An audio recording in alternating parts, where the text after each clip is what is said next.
రంగంపేట మండలంలో పలు గ్రామాల్లో అభివృద్ధి పనులకు శంకుస్థాపన చేసిన అనపర్తి ఎమ్మెల్యే నల్లమిల్లి రామకృష్ణారెడ్డి మెట్ట ప్రాంతంలోని త్రాగునీటి సమస్యలను జల్ జీవన్ మిషన్ పథకంలో పరిష్కరించి ప్రజల దాహార్తిని తీరుస్తామని ఎమ్మెల్యే నల్లమిల్లి రామకృష్ణారెడ్డి అన్నారు.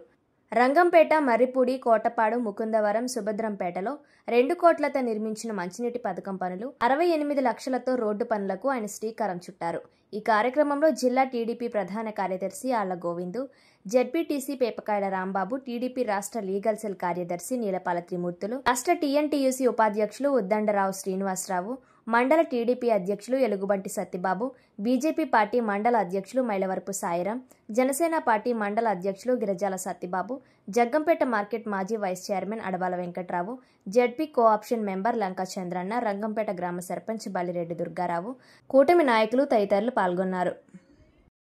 అభివృద్ధి ధ్యేయంగా, సంక్షేమమే లక్ష్యంగా ఎన్డీఏ కూటమి ప్రభుత్వం రాష్ట్రంలో సుపరిపాలన సాగించడం జరుగుతూ ఉంది.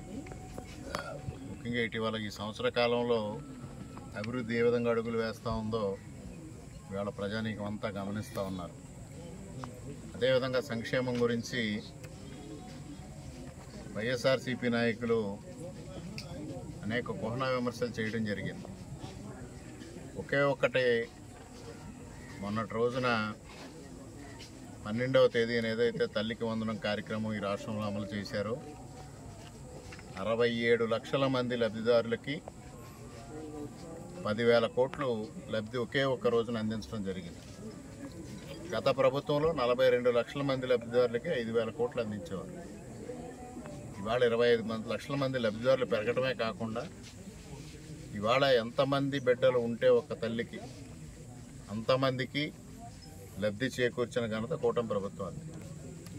గత ప్రభుత్వ హయాంలో అమ్మఒడి ఎంతమంది బిడ్డలు ఉంటే అంతమందికి ఇస్తానని చెప్పి మరలా ఎన్నికలై ప్రభుత్వం ఏర్పడిన తర్వాత మాట మార్చి మడమ తిప్పి ఒక బిడ్డకు మాత్రం ఇవ్వడం, అందున 3 సంవత్సరాలు ఇవ్వడం జరిగింది.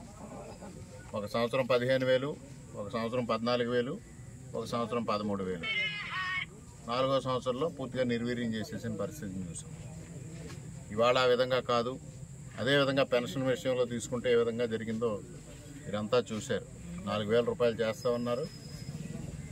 గత సంవత్సరం జూలై 1వ తేదీ నుంచి 4,000 రూపాయలు అమలు చేయడం జరుగుతూ ఉంది. ఇవాళ అన్నదాత సుఖీభావ జూలై నెలలో వేయడం కోసం ఇప్పటికే 47 లక్షల మందిని రైతుల్ని ఐడెంటిఫై చేయడం జరిగింది. ఇంకా ఎక్కడైనా లబ్ధిదారులు అర్హత కలిగిన లబ్ధిదారులు ఉంటే సమాచారం ఇవ్వమని కూడా ప్రభుత్వం ఇవాళ ప్రకటన చేయడం జరిగింది. మరి వాళ్ళ అభివృద్ధి కార్యక్రమాలు చేసుకుంటే ఈ ఒక్క రోజుని 5 గ్రామాల్లో 2,68,00,000 అభివృద్ధి కార్యక్రమాలకి శంకుస్థాపన కానీ ప్రారంభోత్సవాలు కానీ చేయడం జరిగింది. 2 రోజుల క్రితం 6 గ్రామాల్లో 4 కోట్ల రూపాయలు కార్యక్రమాలు చేపట్టడం జరిగింది. ఈ రోజుకి నియోజకవర్గంలో దాదాపుగా 110 కోట్ల రూపాయలు కార్యక్రమాలతో ముందుకు వెళ్తూ ఉన్నాం. ఇవాళ ఒక్క రంగంపేట మండలంలో ఏదైతే తాగునీరుకి ఇబ్బందికరమైన పరిస్థితి ఏర్పడిందో గత ప్రభుత్వం పూర్తిగా జల్ జీవన్ మిషన్ని పట్టించుకోని పరిస్థితి. ఇవాళ ఈ మండలంలో 9 పనులకు గాను 4 కోట్ల రూపాయలు మంజూరు చేయడం జరిగింది. తొందరలోనే సెంట్రల్ గ్రిడ్ కూడా పనులు ప్రారంభించడం జరుగుతుంది. ఇవాళ లింక్ రోడ్లకి నిధులు మంజూరు చేయడం జరిగింది. గత ప్రభుత్వ హయాంలో పూర్తిగా రోడ్లను నిర్వీర్యం చేయడం జరిగింది. కనీసం ప్యాచ్ వర్కులు కూడా చేయని పరిస్థితిలో ఇవాళ ఏ విధంగా జరుగుతూ ఉందో చూస్తున్నాం.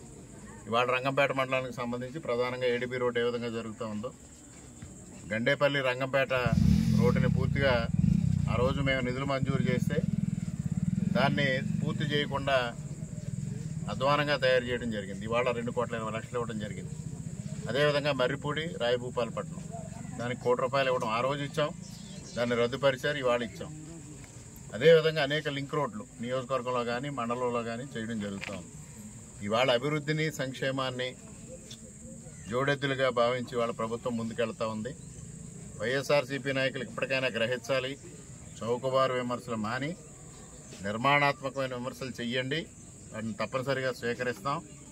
ఎక్కడైనా మీ విమర్శల్లో సహేతుకమైన విమర్శలు ఉంటే వాటిని స్వీకరించి అభివృద్ధి సంక్షేమంలో మేము ముందుకు వెళ్తాం.